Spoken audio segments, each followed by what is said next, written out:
pero para priorizar esta fecha, para dar apoyo y estar ahí junto con ustedes. Alex va a venir a Costa Rica, Alex. Oh, qué bueno. Ojalá. Tal vez estamos en estas negociaciones.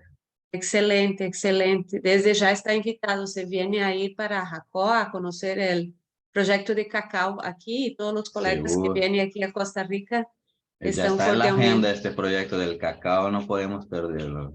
Não pode perderlo, exactamente. Ya vamos a hacer un ritual y celebraciones y espantar todos los malos augurios. Bueno, es un gusto estar aquí y también compartir con ustedes ese espacio de primer día de nuestro seminario que Carmen ha tomado la dirección de la articulación, pero aquí estamos todos juntos importando este proyecto. Muchas gracias y mucho gusto.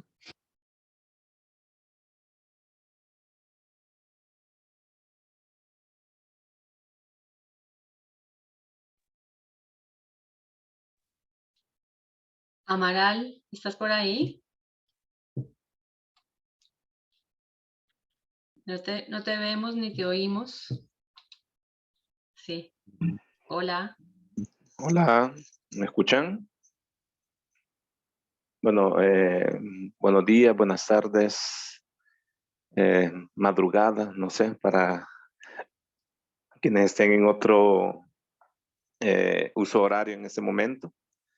Pues bueno, no, solamente agradecer la presencia de todos, todas en esta primera reunión del seminario y tal vez reforzar un poco sobre las funcionalidades y las funciones que tenemos al interior del GT.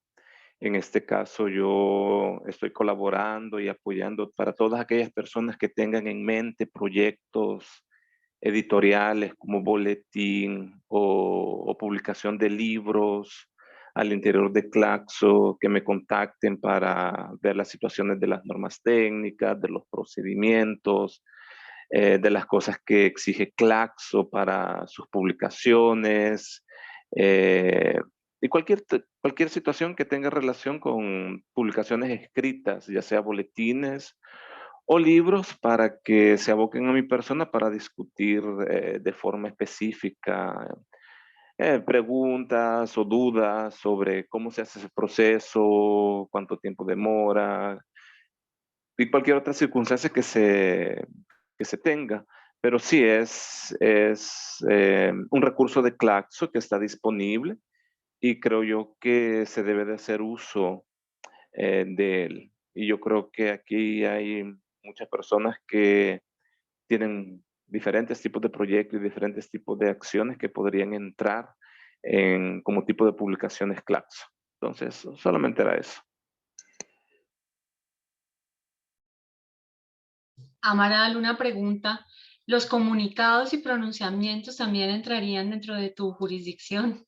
¿Pueden entrar dentro de tu asesoría? No, dije boletines y libros. Gracias. Bueno, pero creo que también está bueno tener en cuenta lo de los boletines y lo de los pronunciamientos y comunicados.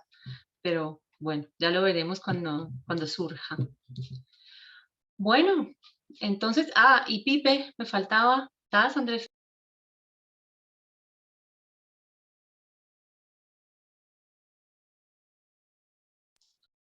Andrés Felipe Escobar. Parece que Andrés tiene no problema. tiene audio. Sí, no sé qué pasa. Pero, sí, pero nos estás escuchando bien. Bueno, ¿y Ana Clarín no estaba por ahí?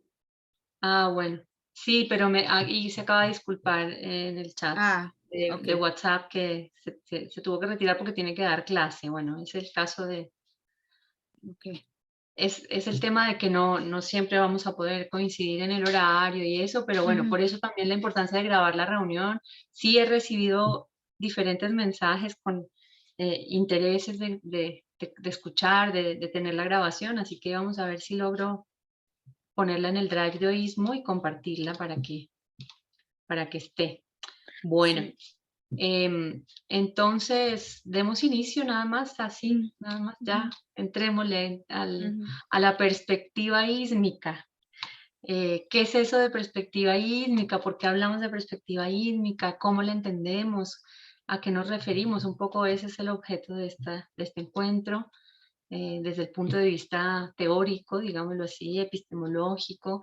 Es la propuesta que venimos pensando, desarrollando, que queremos dialogar con ustedes. Básicamente lo que queremos es generar un diálogo, saber cómo lo ven ustedes, ¿no? Pero bueno, para eso pensamos en una pequeña estructura de una breve exposición por parte nuestra y después pues escucharles, por supuesto.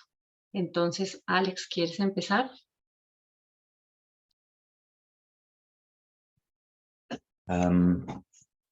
No, la realidad no, pero puedo empezar.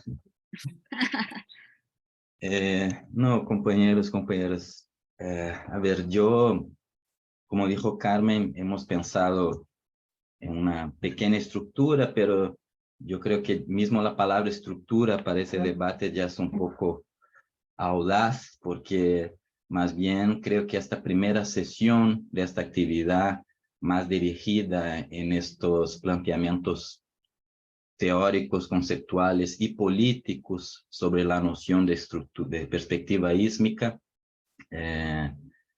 tienen como local de debate, como forma de debate, un círculo de diálogo, ¿no?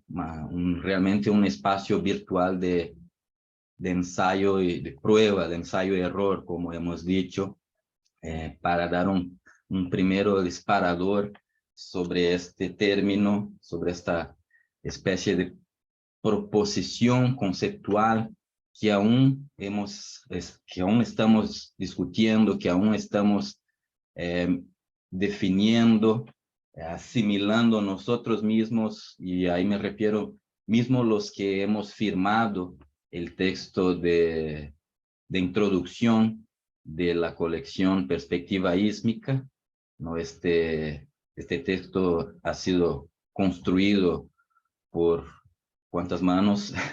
Por Amaral, Beña, Carmen y yo, como parte de un intento de dar el terreno de discusión y temático sobre estas proposiciones alrededor de Centroamérica o América Central, que nos tomó bastante tiempo, ¿no? El proceso mismo de escritura de este texto nos tomó varios meses, 4 cabezas pensando alrededor de temáticas que nos han estado movilizando, lo cuales hemos estado articulados desde hace casi 10 años. Entonces, el texto nos tomó algunos meses. El proyecto Perspectiva Ísmica en cuanto a una colección nos tomó un par de años. Tenemos la dicha de haber logrado publicar el primer tomo de un proyecto de 4, ojalá. Pero las ideas que convocan el terreno del debate sobre eso nos ha estado tomando casi una década. Y por primera vez hemos llegado a sacar a la luz el primero borrador, quizás, de esta visión que está en desarrollo realmente, ¿no? No es apenas la retórica académica, sino efectivamente tuvimos el valor, tal vez, de sacar a la luz algo que aún está en proceso, incluso de conceptualización.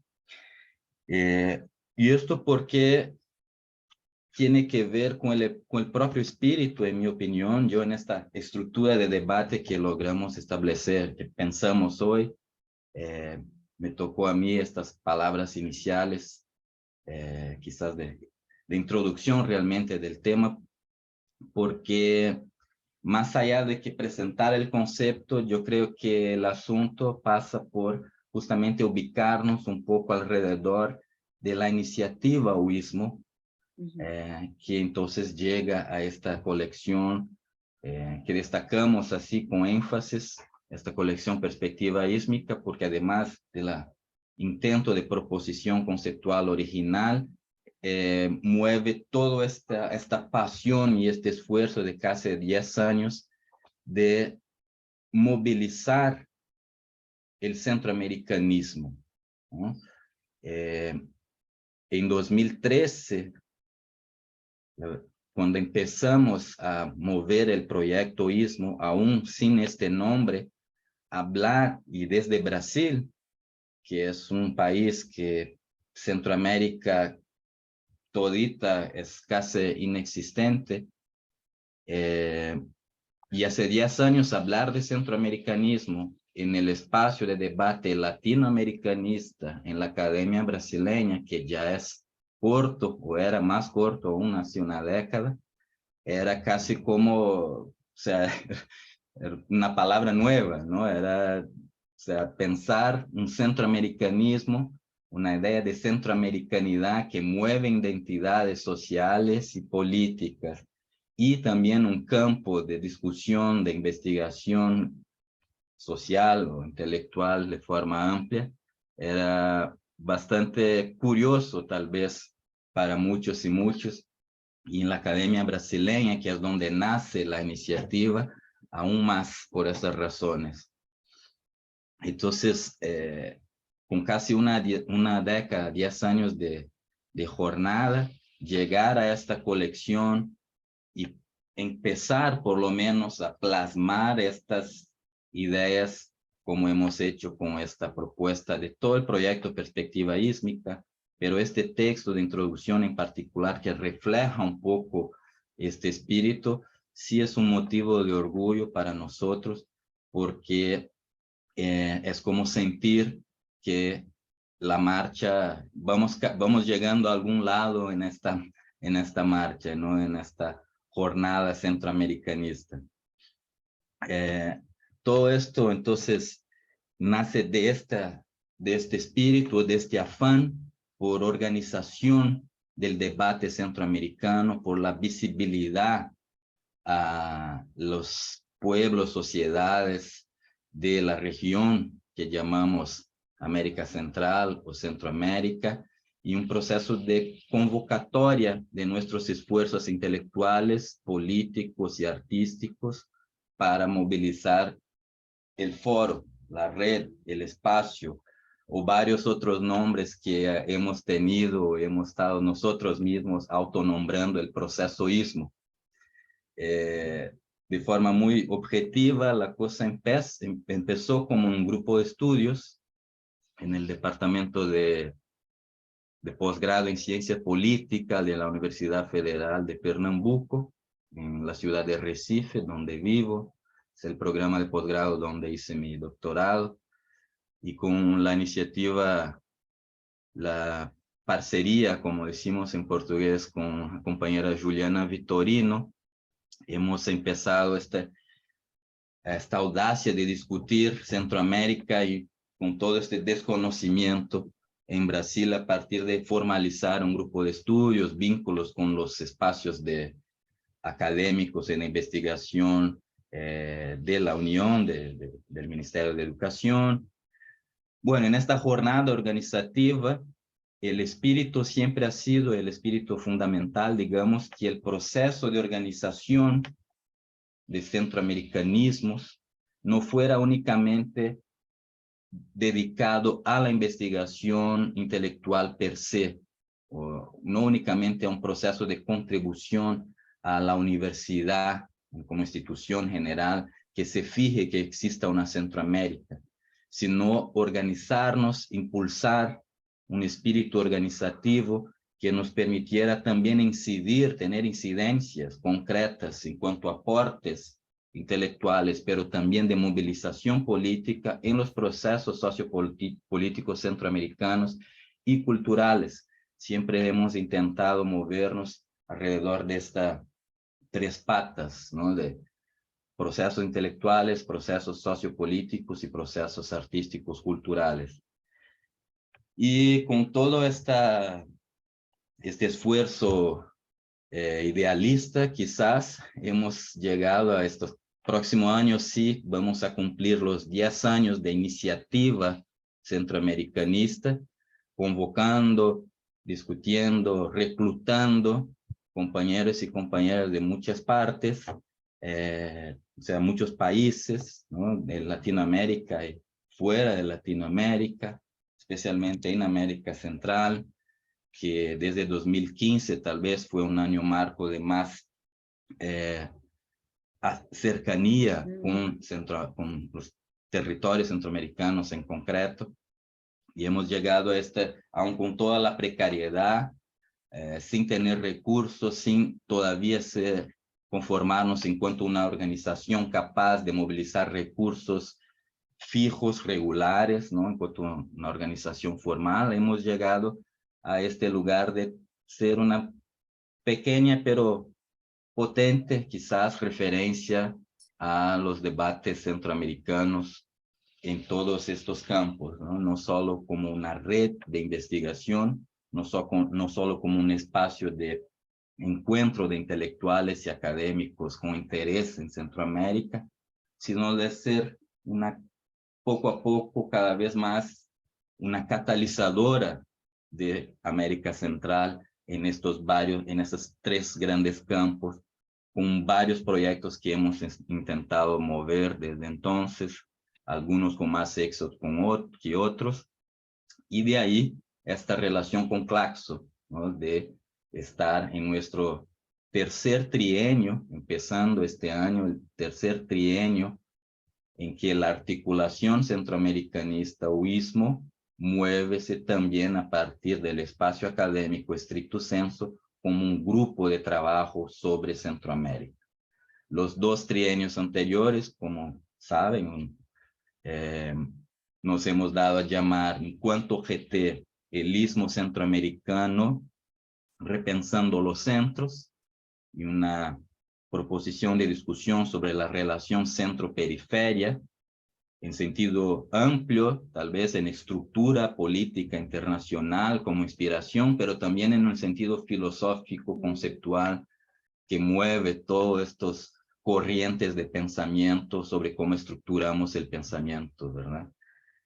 En este año, en este tercer trienio Enquanto GT, hemos establecido un nuevo nombre, Enquanto GT, que es lo que nos convoca, perspectivas epistemológicas periféricas, que entendemos que es un poco avanzar, luego de 6 años repensando los centros, avanzar un poco en también a pensar más profundamente sobre periferias, el significado de periferias, sobre todo en este proceso de construcción de conocimiento.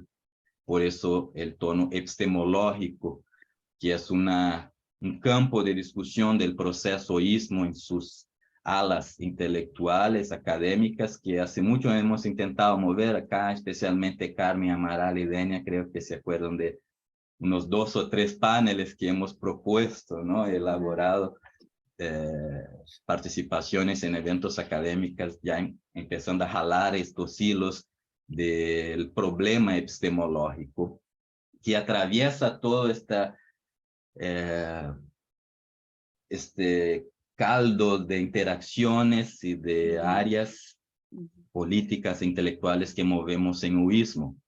El proceso de construir conocimiento en el sentido también desde abajo, como un elemento de esta noción de perspectiva epistemológica periférica, quizás, y esto en sí mismo ya nos da todo un campo de debate y de proyectos que hemos movido a partir de eso, ¿no? La noción de desde abajo, que los zapatistas ya en los 90 han convocado, ¿no?, de moverse desde abajo a partir de toda la filosofía zapatista, también ha sido un punto de inspiración para lo que concretamente hemos elaborado para el proceso de las conmemoraciones, de las críticas al Bicentenario Centroamericano en 2021, ¿verdad?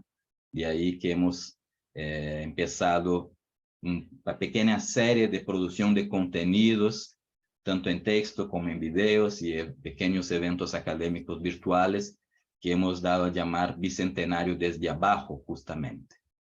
Entonces, esto ha sido la propia colección Perspectiva Ísmica, de alguna manera está en esta olla de iniciativas del la serie, llamamos así, Bicentenario desde abajo. Nos hemos retrasado por distintas razones en sacar este primer tomo antes, ¿no? La publicación tiene fecha de diciembre pasado, en esta alianza con la Universidad de São Paulo, acá en Brasil. Entonces este primer tomo, como han visto, les invito a, si no han aún descargado, leído, este primer tomo tiene énfasis en esta idea, ¿no? En este contexto histórico del Bicentenario, pero también a partir de esta iniciativa propia, Oísmo, que hemos lanzado en este periodo.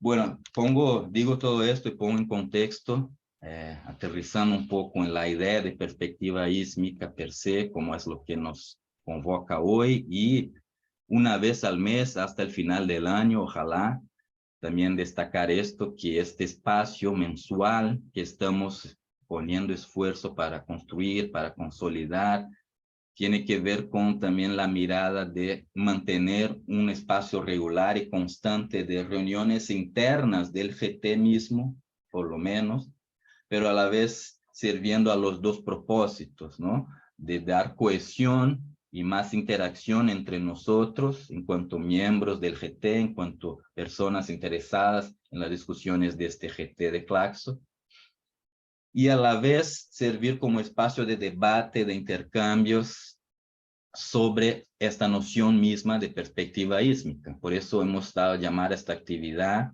que queremos, como he dicho, prosiga todo el año y quizás los demás años del GT. Nuestro GT va hasta 2025, ¿verdad? Cada 3 años, son periodos de 3 años, como un espacio de no solo de presentación de esta proposición perspectiva ísmica, sino de elaboración misma, como decía al comienzo, de que la propuesta de pensar una crítica epistemológica periférica en el entorno centroamericano y desde el entorno, con nuestras poblaciones, con nuestras identidades centroamericanas en los propios territorios ísmicos o en diáspora, está concretada a partir de estas actividades, de este esfuerzo de reunir y debatir visiones sobre estos significados.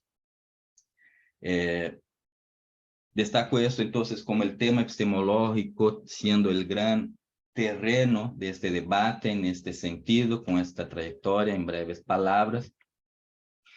Pero también destacar que por esto mismo y en coherencia con toda esta visión,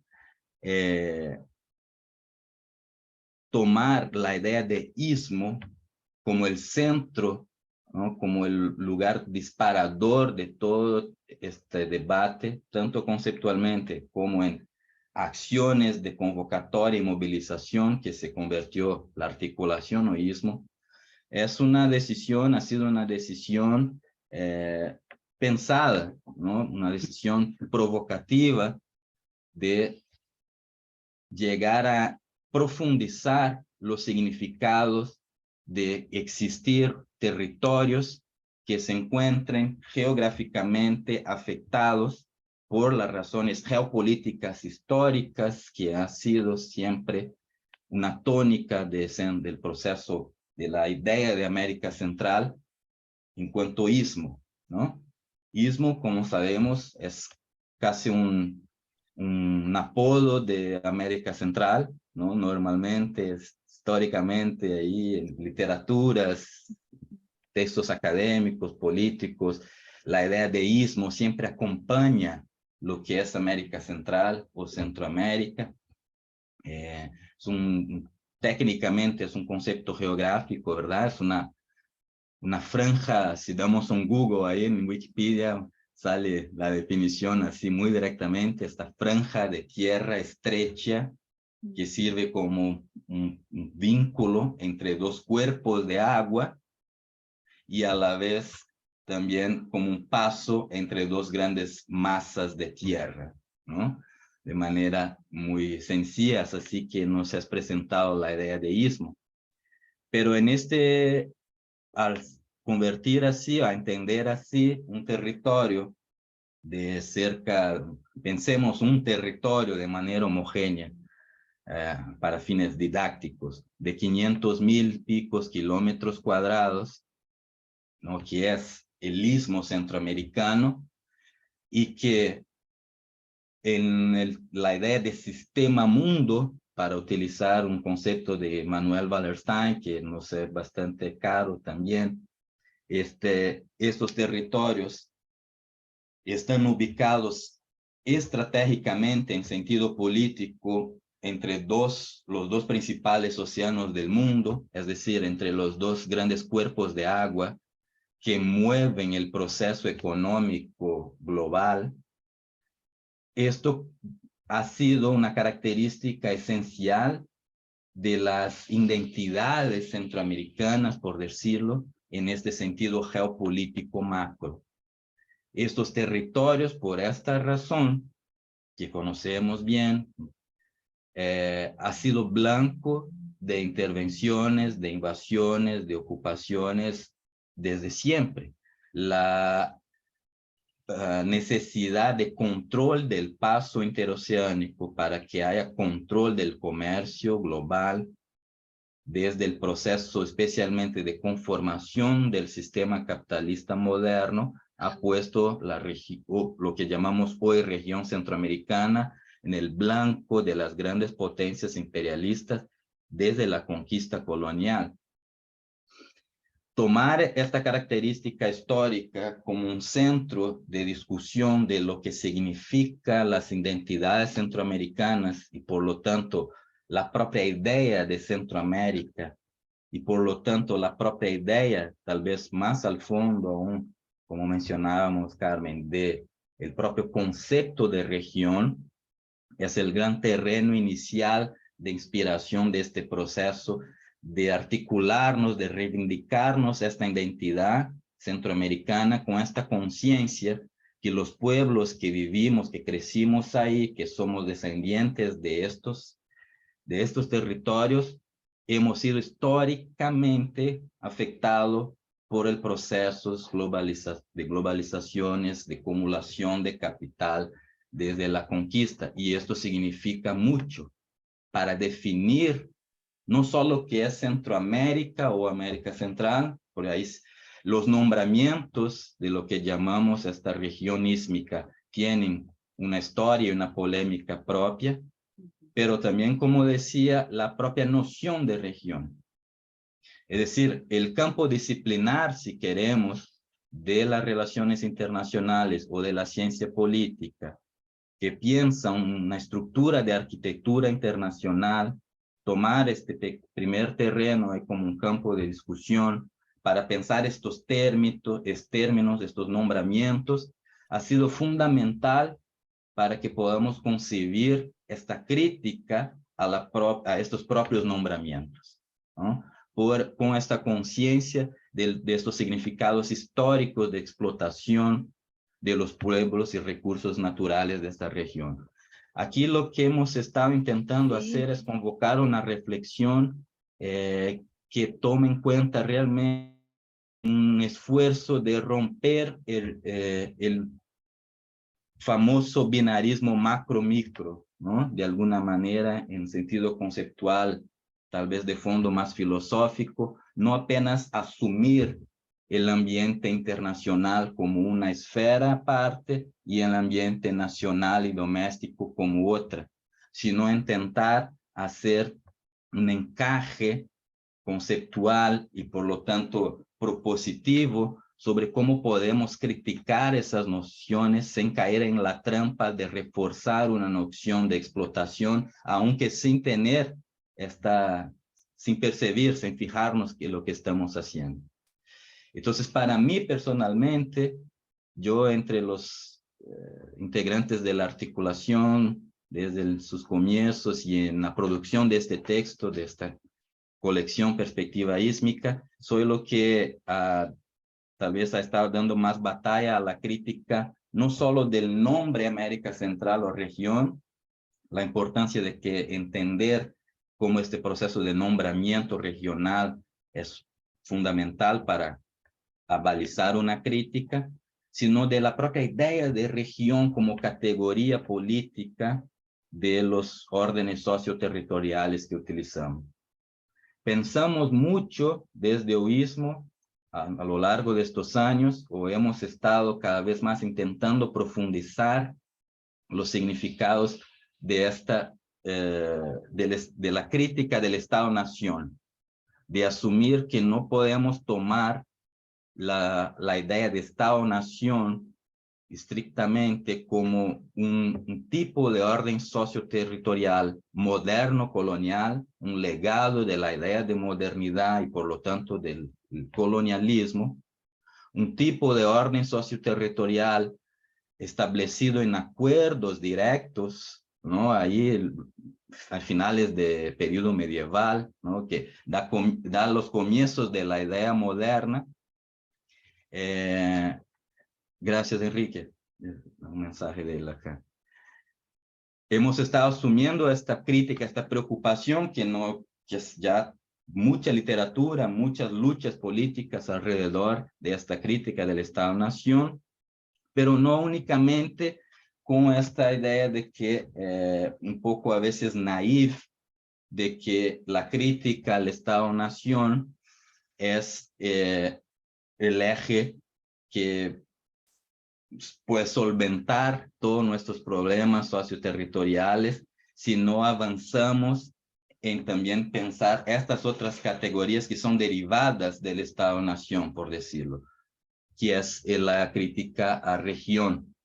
Si región, como entendemos en América Central, por ejemplo, es el lugar que históricamente anhelamos una gobernanza regional, cuando hacemos una crítica de que nuestros países han sido balcanizados luego de los procesos de independencia, y asumimos entonces que entendernos como un Estado más grande y más fuerte, un Estado centroamericano y todos los procesos históricos que ya hemos tenido de federación, de unión, ¿no? La perspectiva morazánica, como se daba a llamar, ¿no? En referencia a Francisco Morazán,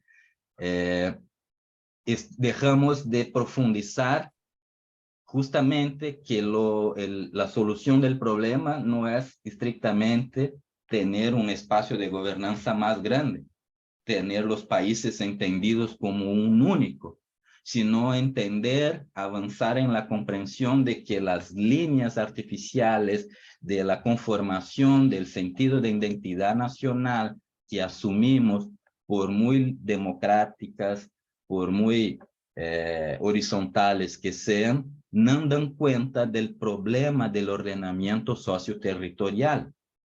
Es por eso que el debate de integración en Centroamérica, para hablar de un tema empírico, concreto y muy presente en nuestras realidades, siempre ha sido tan candente y complejo, porque no basta entendernos como un Estado mayor, más grande, no significa que vamos a ser más fuertes, sino pensar es realmente cómo podemos, desde el esfuerzo intelectual, desde nuestra base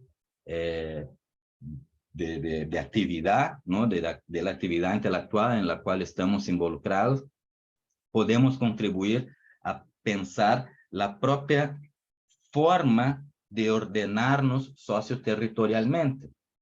Y esto pasa por debates muy de fondo, de visiones civilizatorias, de estructuración con los procesos ecológicos y ambientales cada vez más en día, más evidentes, ¿no?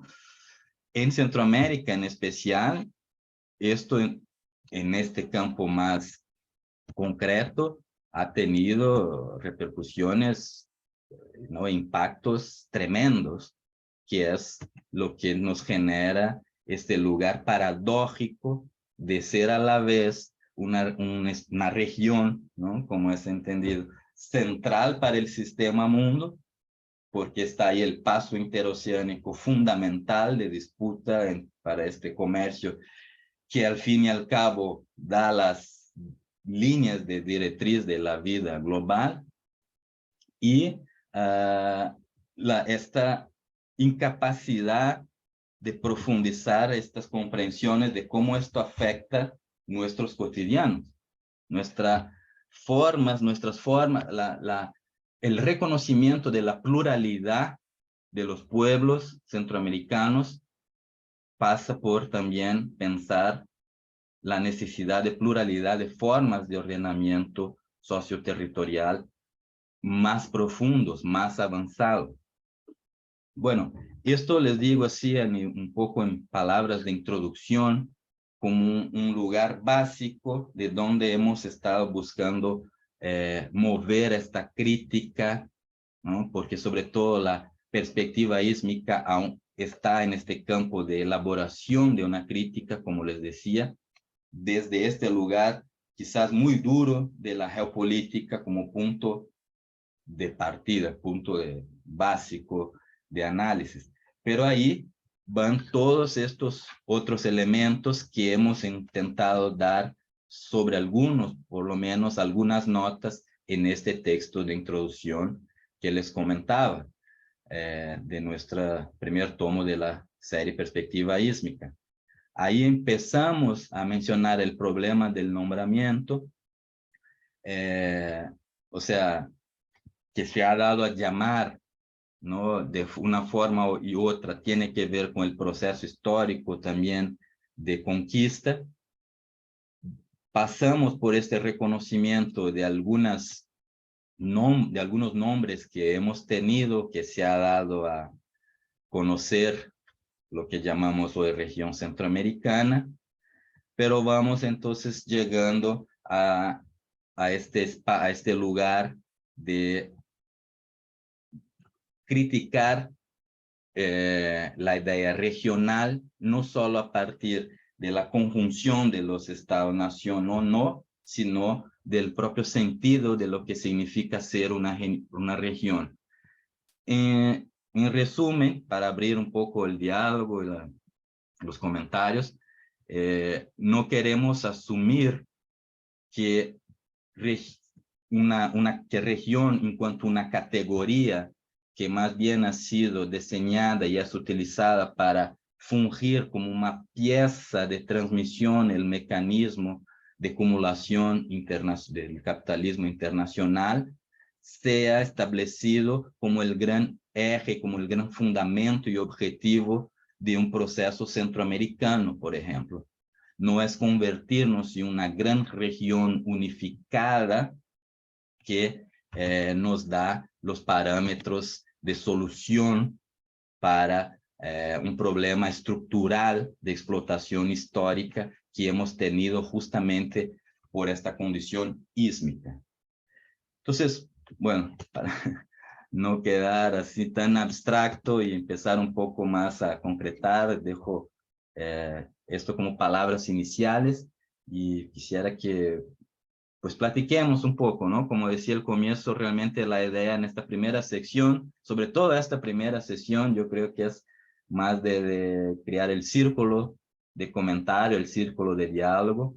No tenemos la metodología establecida para hacer esta discusión, sino provocar un poco estas cuestiones a partir de estas reflexiones ahí muy sueltas, pero que nos dan un poquito de visión del sendero por lo cual hemos estado buscando establecer esta idea de perspectiva ísmica. Por eso, en el propio website de OISMO, el texto ahí, un texto que se pueden averiguar, habla del lanzamiento de este libro. Hemos dado el título a este texto también como la perspectiva ísmica, como una invitación de la articulación centroamericanista o ISMO a pensar esto conjuntamente, ¿no? Si es un camino epistemológico desde abajo, si es un camino que epistemológico quiere provocar la idea de periferia, efectivamente tenemos que abrir espacios como este pequeño proyecto nuestro en cuanto GT para profundizar esta noción y llegar a tener los contornos más establecidos. Entonces, esos primeros comentarios para empezar, compañero. Gracias. Ok, gracias Alexander. Bueno, Carmen está atendiendo una llamada del trabajo.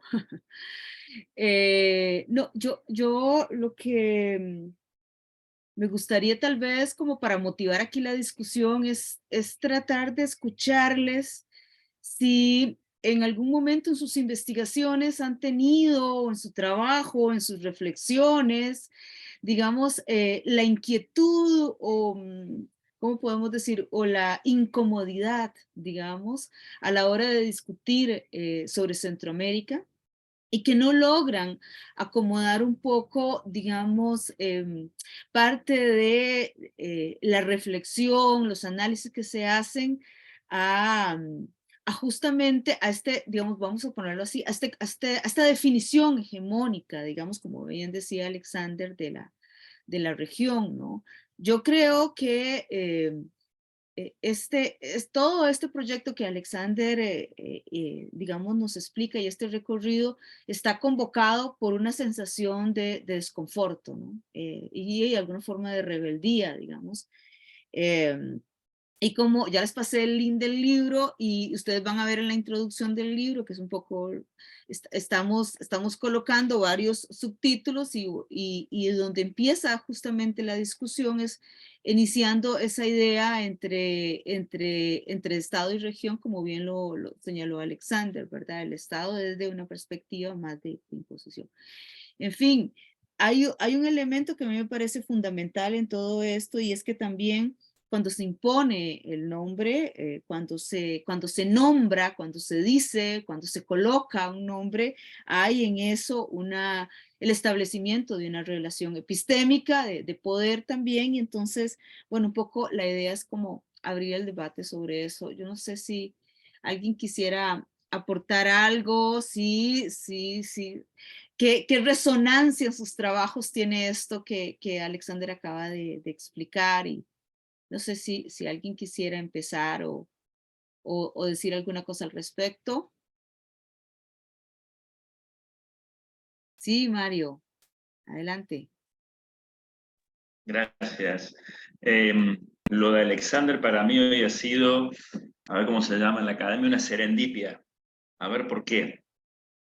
A lo largo de toda mi investigación, uno tiene que enfrentarse con la academia, yo en este caso Flaxo, Buenos Aires, la Escuela del Doctorado en Ciencias Sociales, donde uno tiene que fijar las categorías. Y cuando uno dice, desde Argentina, dice Centroamérica, esta idea, ¿no? De la noción micro y macro. Ah, sí, esto que une América del Norte y Estados Unidos con América del Sur.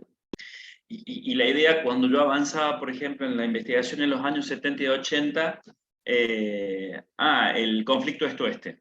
Entonces, resumir todo lo que pasa en la región al conflicto est-oeste.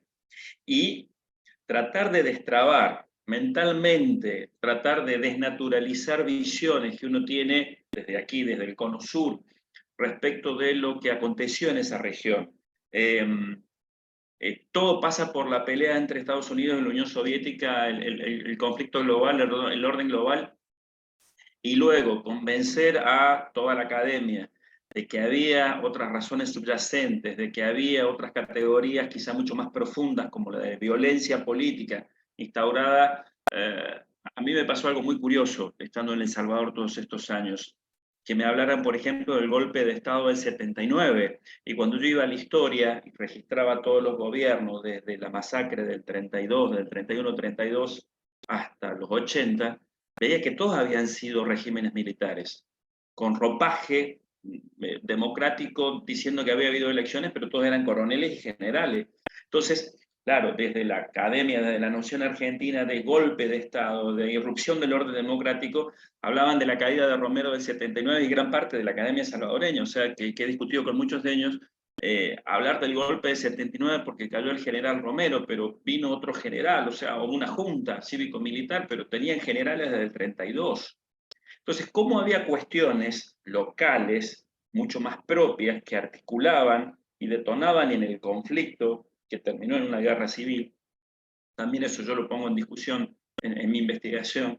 Pero ¿cómo lograr desde esta perspectiva a 5.000, 6.000, 7.000 kilómetros de distancias romper esa idea preconcebida de que todo lo que aconteció en Centroamérica, particularmente en El Salvador en los años 80, fue producto del conflicto este-oeste. Entonces, es una verdadera serendipia, Alexander, y prometo leer esa introducción, ese trabajo, ya lo he bajado, ya lo voy a leer, porque me permite lograr desentrañar, yo cuando en el índice de mi trabajo, yo trabajo de una perspectiva siguiendo a Batkin, ¿no? Esto de analizar un personaje a través de su ubicación en un espacio-tiempo histórico, y en ese espacio-tiempo histórico comienzo analizando las condiciones externas, pero luego también las condiciones internas, porque necesito sopesar lo que pasaba en el mundo en 79-80, cómo impactaba en la región, pero también los antecedentes históricos de ese país inserto en América Central.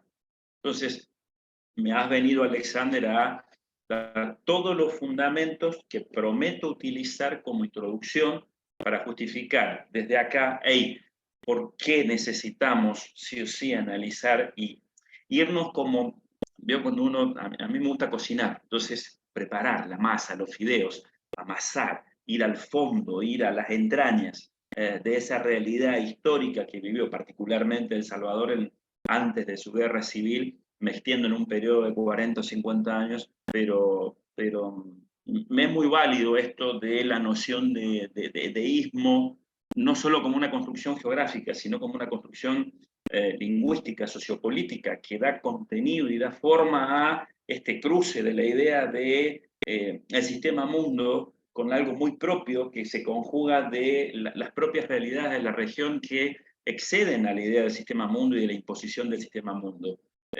Así que yo les agradezco tremendamente, primero, que me hayan permitido participar, y segundo, haberte escuchado, Alexander, para mí ha sido una verdadera serendipia académica.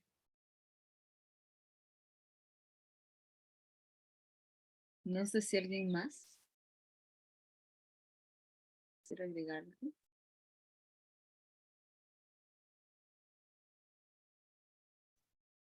Tal vez podría comentar un poquito.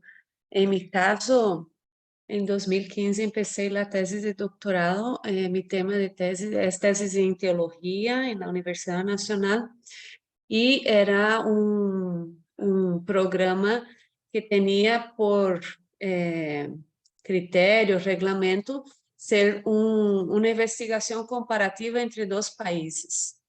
Entonces, mi tema de investigación era la espiritualidad en la vejez. Y entonces, a partir de este tema, elegí Costa Rica, pues es donde yo vivía, y elegí Nicaragua como el país vecino por la cercanía, por la facilidad, por amistades ahí, todo esto. Y aquel momento no pertenecía en el Istmo todavía, en la articulación. No sé cuándo fue que Alexander y yo tuvimos la primera conversación, creo que fue después. Pero empecé entonces a hacer la investigación, y mi idea siempre fue muy fragmentada sobre Centroamérica, muy local, ¿verdad? Muy fragmentada. Todavía yo soy brasileña y viviendo en Costa Rica, no tenía esa idea de dónde estaba, ni del istmo, en una región ístmica, ni de los dos océanos. Todo para mí era muy, no sé cómo decir, pero yo no tenía idea de dónde estaba. Y a partir de esa profundización, de las conversas con esta comunidad, fui aprendiendo, ¿verdad?, que Centroamérica es mucho más diversa de que lo imaginaba, y amplia, pero al mismo tiempo tiene cosas en común, compartidas, tiene una espiritualidad en común, especialmente con esa investigación, a pesar de que tiene nuances, no sé cómo hablar esa palabra en español, colores diferentes, pero tiene significados parecidos.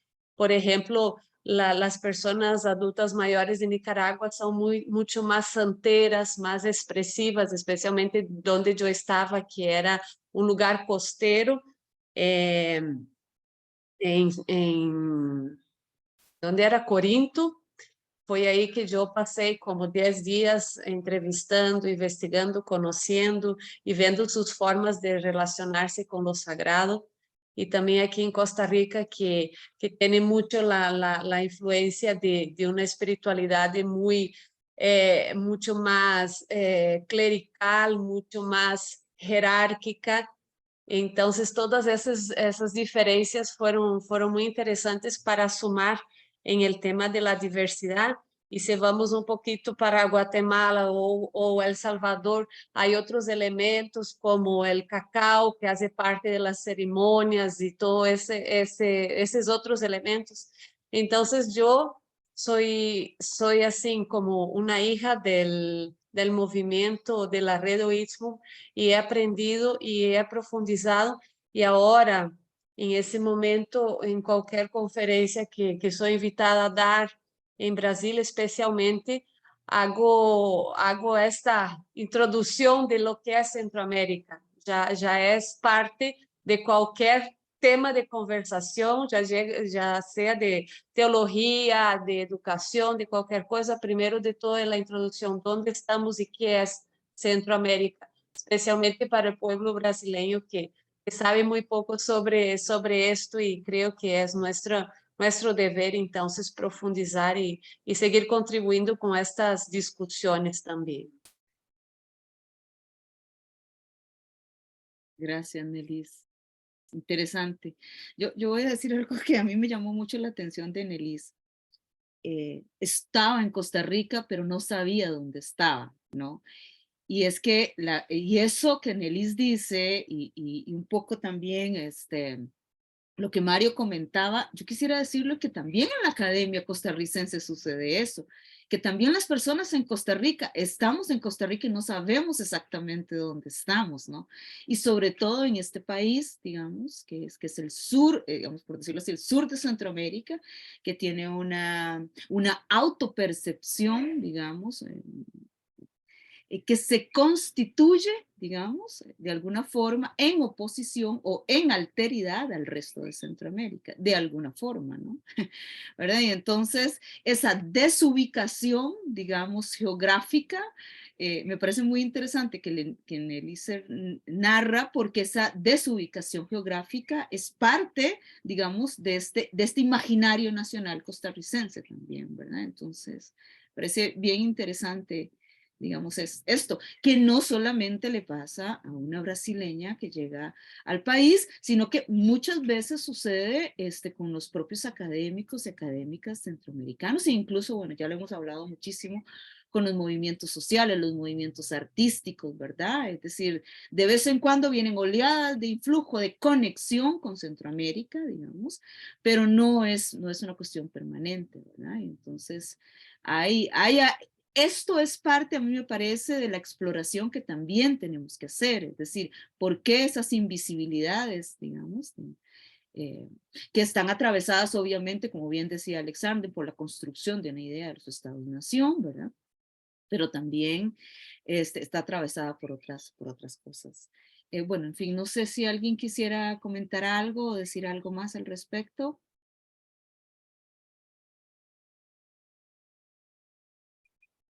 Hemos quedado pocos. Bueno, yo quisiera decir muchas cosas. Discúlpenme que me tuve que ausentar un segundo ahí a una llamada del trabajo, de la universidad donde trabajo, me llamaban. Bueno, creo que, o sea, lo que quería decir, retomando la exposición de Alexander, que le agradezco que nos haya hecho toda esa intervención acerca de la historia de la articulación, me parece importante que quede registrado acá, que se conozca de dónde, qué origen tenemos, quiénes somos, qué es hoísmo, qué pretende ser, más o menos por dónde va nuestra inquietud, y pues ese es el caldo de cultivo, como dice él, toda esa sopa, toda esa ensalada de articulaciones, de tejidos, de relaciones, de trabajos y de tiempo, ¿no? Tiempo, una década de intercambios, pues eso sobre el caldo de cultivo de la perspectiva ísmica, ¿no? Pues a mí como que me interpela, ya propiamente entrando en la materia, me interpela toda la cuestión y nuestro libro puntualmente, o el libro, ¿no? Y el prólogo que que con dificultad pudimos producir. No fue fácil. No fue fácil producir el prólogo y no fue fácil producir el libro en perspectiva ísmica. Primero porque no teníamos una definición y seguimos sin tenerla, así como decir perspectiva ísmica es 2 puntos, entonces usted trabaje en esa perspectiva.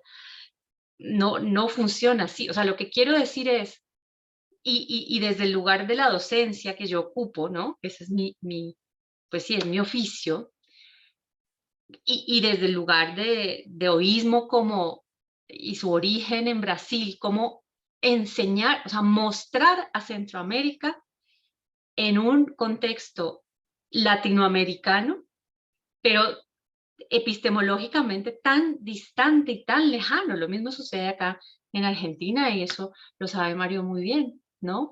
En algún momento tuve la posibilidad de tener un intercambio con un gran sociólogo latinoamericanista argentino que se llama Waldo Ansaldi, es un referente de los estudios latinoamericanos acá, y Waldo me ponía en un mail algo que realmente entre que te da entre risa y dolor, ¿no? No sabes si reír o llorar. Me ponía, uy, Centroamérica acá es Marte, es extraterrestre. Y otro contacto que tenemos en Argentina, que es la revista Colofón, a través de alguien de la revista que tomó un seminario sobre literatura centroamericana, literatura e historia, es el seminario que coordinamos con Michelle en Claxo, y ahí Ignacio, se llama el Ignacio Marcora, conoció Centroamérica, se le abrió Centroamérica, digamos, en su universo, y se dio cuenta de que, wow, existe Centroamérica, existe literatura, existe historia. Entonces él, gracias a ese contacto, abrieron una sección en la revista Colofón, que es una revista muy interesante de Buenos Aires. Tienen ahora una sección que se llama Istmo, que se las vamos a compartir porque además estamos invitados permanentemente a hacer aportes y a escribir en la revista, es una revista digital. Y para promover el espacio, el video de promoción es exactamente eso, un extraterrestre alunizando, o sea, llegando, o sea, lo que quiero decir es lo extraterrestre, ¿no? Lo lejano, lo distante, lo fuera de mi conocimiento que es. Y es algo bueno, en esa contradicción, en esa tensión, en esa realidad, es en la que yo vivo mi vida, digamos. Vivo en Jujuy, que es frontera con Bolivia. Soy salvadoreña de origen, colombiana por mi madre, latinoamericanista porque es mi oficio, y bueno, intento, o sea, es como que contarle a todo mundo, desde el taxista hasta mis alumnos. Justo ahora me convocan a una entrevista en la radio para hablar sobre qué es América Latina, porque finalmente, a ver, a lo que voy es desde el punto de vista pedagógico, ¿no? Hay una pedagogía y el libro tiene ese objetivo. O sea, ¿cómo mostramos a Brasil, Centroamérica? Y el gran desafío permanentemente era ese, o sea, ¿qué decimos y qué no decimos y cómo lo decimos? Entonces, creo que esa introducción que logramos, pues sí, fue trabajosa y fue difícil. Por ejemplo, finalmente nosotros mismos tuvimos que hacer esta disección de Centroamérica en 4 partes, estas 4 Centroaméricas de las que hablamos en el prólogo, y tuvimos que, pues sí, que mencionar a los países y decir, sí, Emiliano, está bien, gracias por acompañarnos hasta acá. Y tuvimos que decir, bueno, sí, Centroamérica Sur es Costa Rica y Panamá, y su desarrollo es así, y Belice es otra realidad tan distinta y distante de nuestro imaginario por estas y estas razones, una colonia británica durante la mayor parte de su historia hasta el año 1985, es decir, ayer, que logra como que su independencia relativa, y bueno, con todo y todo, hay conceptos y categorías como la colonialidad que atraviesan no solamente a toda Centroamérica, sino a toda América Latina. O sea, lo que creo que esta extrañeza, que esta sensación, estar perdidos en el espacio latinoamericanos y centroamericanos, siendo centroamericanos y latinoamericanos, tiene que ver con una formación y una deformación consecuente con los proyectos estatal nacionales de toda América Latina, ¿no? Que nos han formado y deformado para pensarnos así, como colombiano, guatemalteco, salvadoreño, argentino. Yo lo vivo muy acá, digamos, de una manera muy cotidiana en la educación de mis hijos que crecen en la escuela argentina y en donde eh, es esa la forma. Y eso que vamos a una escuela alternativa, en donde se celebra, por ejemplo, el Día de la Memoria y súper bien, y no es que canten el himno todos los días, no tienen uniforme, todos los papás son intelectuales artistas y tienen un discurso crítico y son progresistas, bueno, qué sé yo, hay como una onda de los padres de querer transmitir otros valores o cuestionar o ser críticos, pero aún así la bandera, y ahora con el tema del mundial, pues imagínense, y Sarmiento y Belgrano, o sea, yo vivo en Jujuy, y la figura de Belgrano, o sea, el prócer, ¿no? Y hay toda una formación y una identidad que se va forjando de muchas formas, desde los nombres de las calles hasta lo que te enseñan en la escuela y los manuales de historia, que tienen que ver con eso, ¿no? Y por eso pongo este punto, ¿no? Que hay una pedagogía y hay un proyecto nacional en el que, por ejemplo, en Argentina, pues Sarmiento es el gran ideólogo de esa, ¿no? De la configuración de la conciencia nacional, la conciencia nacional. Entonces, hay esa conciencia nacional en la que crecemos. En México, ni hablar. O sea, el tamaño de las banderas de México es algo que no lo puedes creer, pero bueno, con esa bandera pues envuelves a todo el país, literal, y esa es la idea, ¿no? Aquí cabemos todos, y no importa si tú eres mije, maya, tojolabal o triqui, pero eres mexicano, ¿no? Y el propio zapatismo se reivindica como mexicano y no plantea una discusión respecto de la construcción nacional. Hay otros intelectuales indígenas en México hoy cuestionando la homogeneidad de la lengua, la desaparición de las lenguas indias en México. Bueno, es un tema, ¿no? Un tema tremendo que nos atraviesa, como que creo que corresponde pensarlo en América Central sin duda, y por eso estamos convocados acá, y Centroamérica lo muestra de una forma muy patente, porque al ser el territorio tan pequeño y estar dividido en tantos estados-naciones, pues es como muy llamativo, ¿no? Pero creo que es una cuestión de América Latina misma, de la latinoamericanidad, que bueno, que sí, que nos constituye, que nos hemos formado en esa ignorancia, conozco mi historia de espaldas a toda la historia del continente, ¿no? Del resto de los países. ¿Cuánto conocemos de...? O sea, yo en particular, que me formé en mi carrera de grado en El Salvador, y me concebí siempre como salvadoreña hasta que llegué a México. Y entonces, ¿cómo Centroamérica empieza a existir como región afuera de Centroamérica? Pero desde adentro y en Costa Rica, pues las veces que yo he tenido la oportunidad de estar, imagínense que en Centroamérica le decimos a Costa Rica la Suiza de Centroamérica, ese es el apodo de Costa Rica, que el tico se lo cree, ¿no? Entonces yo soy y no soy, ¿no?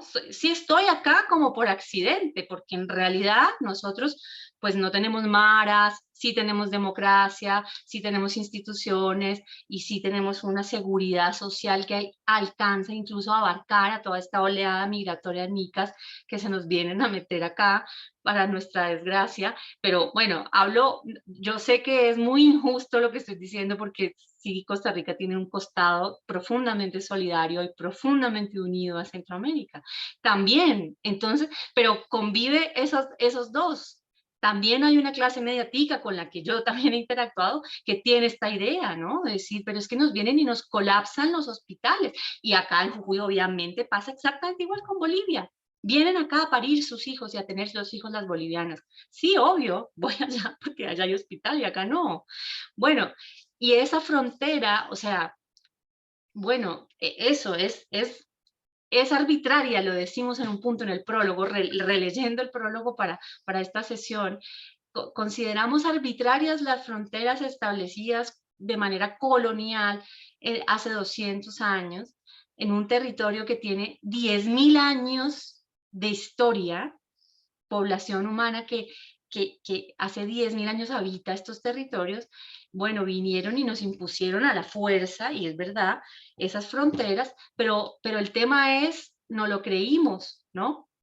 No lo creímos. Ahora, para mí, digamos, la gran inquietud que yo siento en lo particular, y por eso estoy haciendo investigación ahora en torno de eso, o quiero hacerla, que necesito hacerla, es hacia dónde, primero hacia dónde mirar, entonces hacia otro modelo de organización societal que no sea estatal. ¿Cómo sería eso en Centroamérica? ¿Qué nueva cosa entonces vamos a proponer, digamos? Y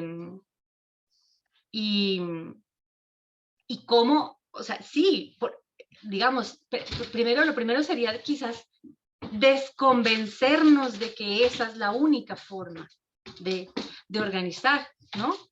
Hola, mamá. Hola, mi amor. Ah.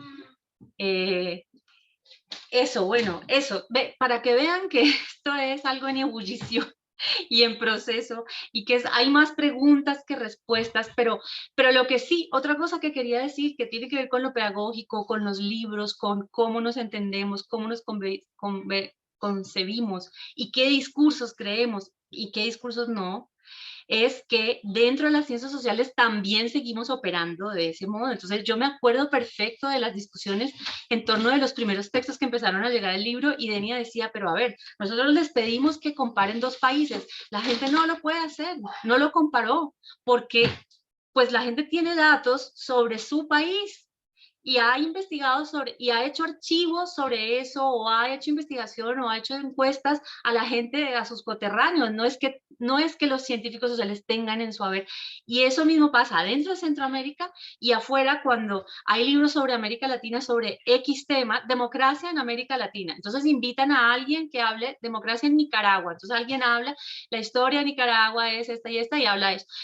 O invitan a alguien sobre El Salvador, y entonces habla uno sobre El Salvador es esto y esto, y así, y ya, y entonces ahí está representado Centroamérica, digamos, y resulta que no, o sea, lo que también inspira desde mi lugar, desde mi inquietud y punto de vista, a pensar en perspectiva ísmica, es ese abordaje es obsoleto, es anacrónico y no da cuenta de, o sea, sí hay que saberlo, no es que no haya que saberlo, y hay que saber la historia de cada país, pero hay que entender esa historia en el marco de la macro región, digamos, no basta porque no nos dice mucho, ¿no?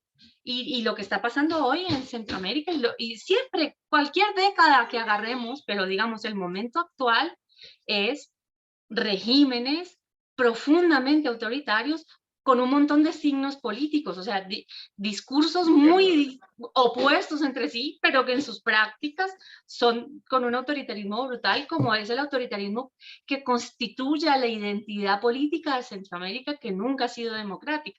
En fin, entonces, eso les comparto. Carmen, ahí Roque Dalton te diría, lo dicen, pobrecito poeta que era yo, te diría, ¿por qué me toca nacer acá en un mundo que es tan ancho y amplio, que no tiene fronteras salvo las simbólicas y las políticas? ¿Por qué me tocó nacer acá? Te diría Roque Dalton, un autor de tu Salvador querido. Yo vi tu mensaje aquí en el chat, Denia. Okay, sí, creo que vamos acercándonos tenemos a que ir cerrarnos cerrando, por el tiempo sí. del instrumento Zoom y de la actividad misma.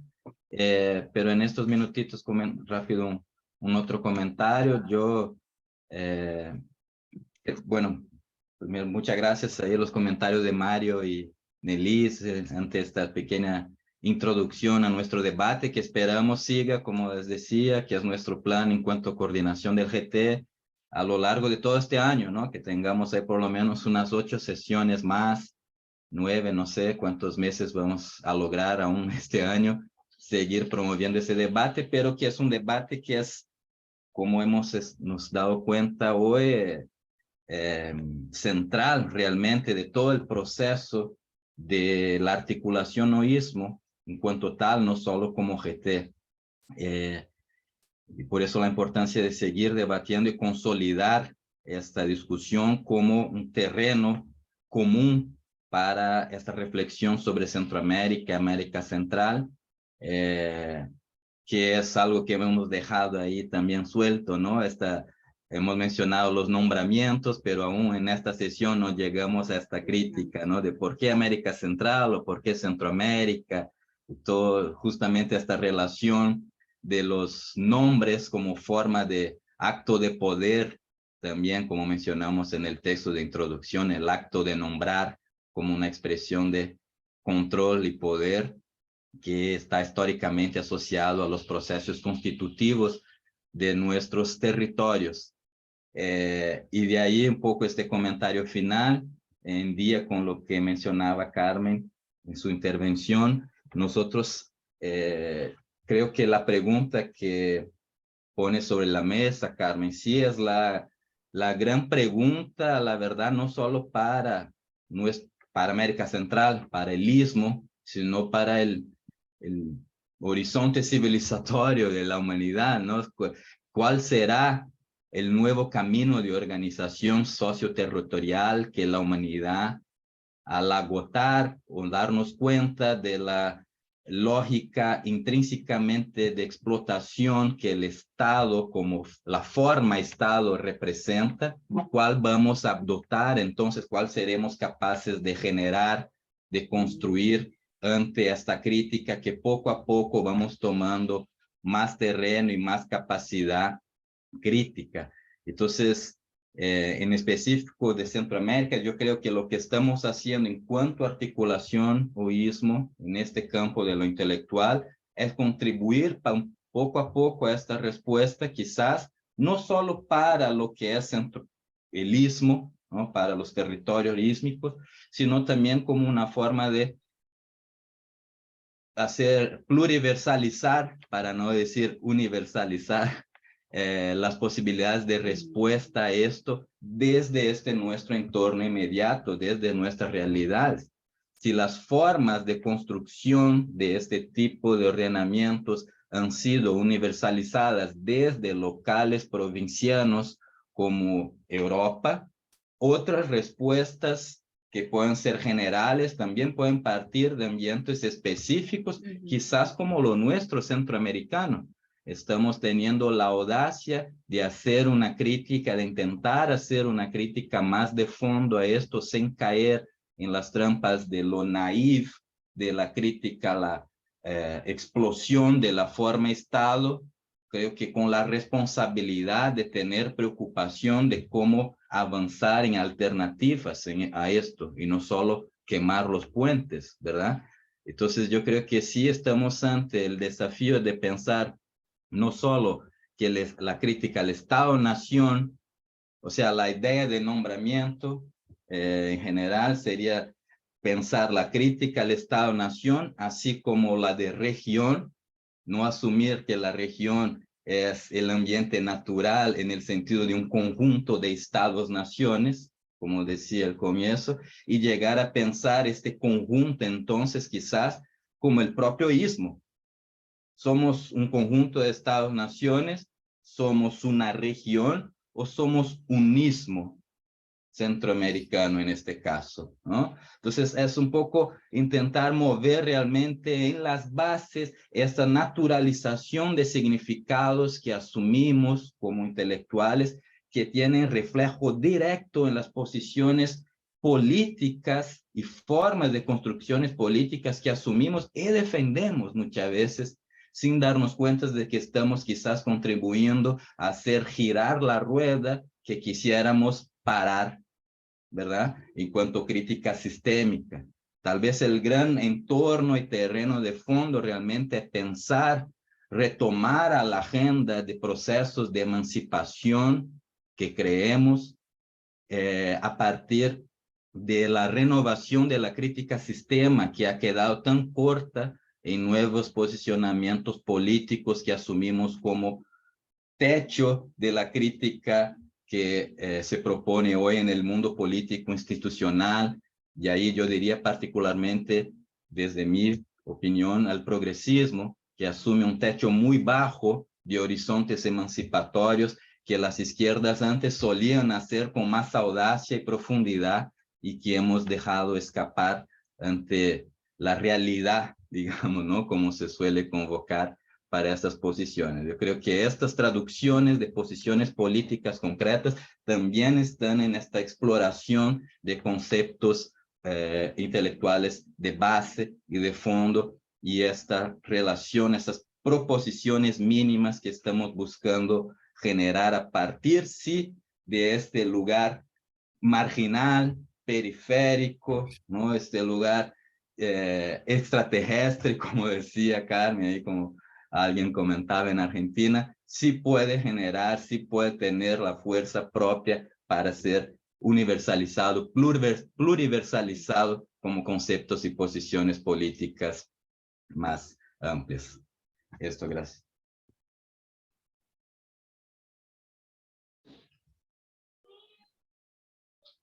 Wow, bueno, tremendo, tremendo tema, ¿no?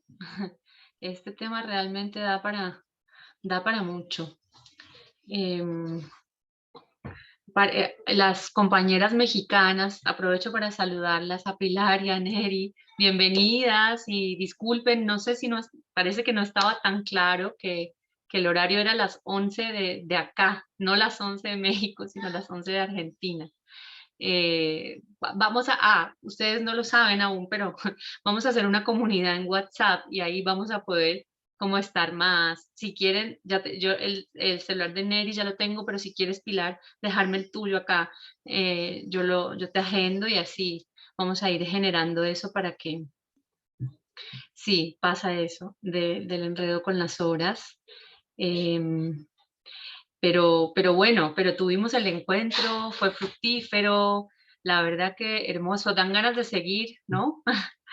Es como que es un temazo tremendo que, bueno, vamos a seguir nutriendo y vamos a seguir, gracias Pilar, y vamos a seguir esto, alimentando este diálogo, este debate. O sea, lo que más me encanta es que de eso se trataba, ¿no? De abrir el tema y de convocarles a entrar a él de lleno, aunque bueno, en un principio iba a ser así, desde los diferentes ángulos de cada quien, y después vamos a intentar, a ver, yo les cuento rápidamente antes de que tengamos que cerrar un poco sobre la metodología.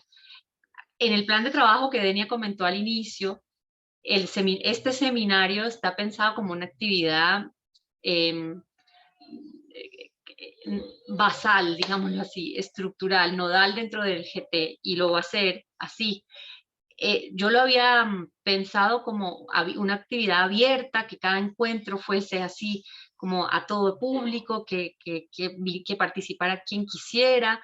Después, cuando fuimos pensándolo más y mejor, cuando fuimos hilando más fino en la concreción de la propuesta, nos dimos cuenta de que todavía no estábamos listas para hacer ese salto, para hacer una cosa, porque justamente como es algo que se está cocinando, que se está cociendo, que está en proceso, que está en el horno, pues más bien les invitamos a esto, a cocerlo con nosotros, a ponerle leña a este fuego, a escucharles y a que consolidemos mejor este espacio del GT, que es muy rico, que es muy valioso, que tenemos la suerte de contar con todas y todos ustedes, que a quienes en muchos casos estamos conociendo, se están incorporando y que nos van a alimentar y a nutrir con sus puntos de vista y sus miradas. Entonces, mejor dejarlo como una actividad del GT primero, que ya somos bastantes y ojalá seamos más con los próximos encuentros, y después veremos, ¿no? Vamos a ir mirando cómo va siguiendo esta experiencia, que es la primera, para que también ustedes sepan,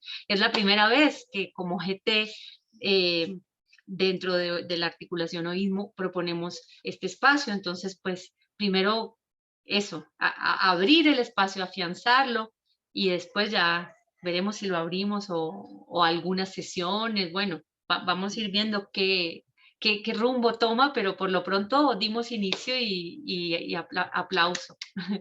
Aplauso Carmen, y gracias. Carmen Sí, y colegas, no, algo muy chiquito. Yo creo que podríamos pensar este espacio como todo este año como un ejercicio experimental y de reflexión interna, y para el próximo año pensar ya como un espacio más de un seminario más formal en que todos y todas y todos los que hemos estado participando en esta discusión, digamos, podamos comprometernos ya para el próximo año, hacer un seminario abierto, ¿no? Y involucrar más gente. Yo pienso que después de un año de reflexión ya vamos a tener aportes interesantes y esta cocina va a funcionar mejor, y podríamos ya por lo menos tener los ingredientes principales, que hoy vamos a usar esa metáfora de la cocina, y creo que eso sería interesante. Y igual ahí está la propuesta de leer el prólogo para la próxima sesión, y desde nuestros lugares y de nuestros como lugares, digamos, de incomodación, por decirlo de alguna forma,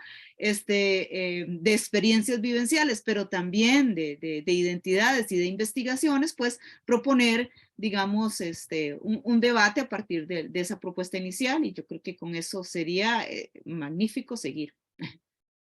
Eso. bueno, solo recordar que es los últimos viernes de cada mes a las 11 de Argentina. Yo seguiré enviándoles los mails y me faltaría a Pilar, a Neri y a Mario. Les voy a mandar el enlace para que se puedan incorporar formalmente como integrantes de nuestro GT. Estoy terminando ahora, me estoy despidiendo. Uf, ya me demandan acá y ya se nos acabó la hora, pero cumplimos con el horario, con el encuentro, con la discusión. Muy lindo, muchas gracias y estamos en contacto. Muchas gracias a Bueno, todos. chao, Hasta hasta luego, luego, hasta la próxima. gente. Muchas gracias. Próxima.